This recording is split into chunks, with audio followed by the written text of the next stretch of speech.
আসসালামু আলাইকুম ওরহমতুল্লাহ। প্রিয় দর্শকবৃন্দ, স্বাগতম আপনাদের প্রিয় চ্যানেল ইচ্ছে ঘুরিতে। আজ আমরা শুনব একটি হৃদয়স্পর্শী আলোচনা, মুমিনদের জান্নাতে প্রবেশ। মৃত্যুর পরের মুহূর্ত। নেক আমলকারী একজন মুমিনের মৃত্যু হলে ফেরেশতারা তার রুহকে বের করে আনে। কোরআনে আল্লাহ বলেন, যাদের প্রাণ ফেরেশতারা পবিত্র অবস্থায় তুলে নেয় তারা বলে, সালামুন আলাইকুম, জান্নাতে প্রবেশ করো তোমরা। সূরা নাহাল ৩২। কবর থেকে হাসরের ময়দান।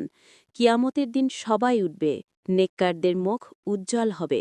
ফেরেশতারা তাদের ডান দিক থেকে ডাকবে, আসো তোমরা সফল হয়েছ। জান্নাতের দরজাগুলো। হাদিসে আছে জান্নাতের ৮টি দরজা থাকবে। প্রতিটি দরজা একটি বিশেষ আমলের জন্য।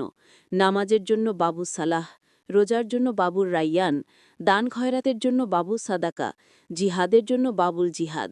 আরও দরজা অন্য নেক কাজের জন্য থাকবে। যারা সব নেক কাজ করে তারা যে কোনো দরজা দিয়ে ঢুকতে পারবে। রাসূল সাল্লাল্লাহু আলাইহি বলেছেন, যে ব্যক্তি জান্নাতে প্রবেশ করবে সে আর কখনো কষ্ট অনুভব করবে না। বুখারী। মুমিনরা দলবদ্ধ হয়ে জান্নাতের দরজায় আসবে। ফেরেশতারা বলবে, সালামুন আলাইকুম, তোমরা পবিত্র হয়েছ, তাই জান্নাতে প্রবেশ করো, এতে তোমরা চিরকাল থাকবে। সূরা জুমার ৭৩।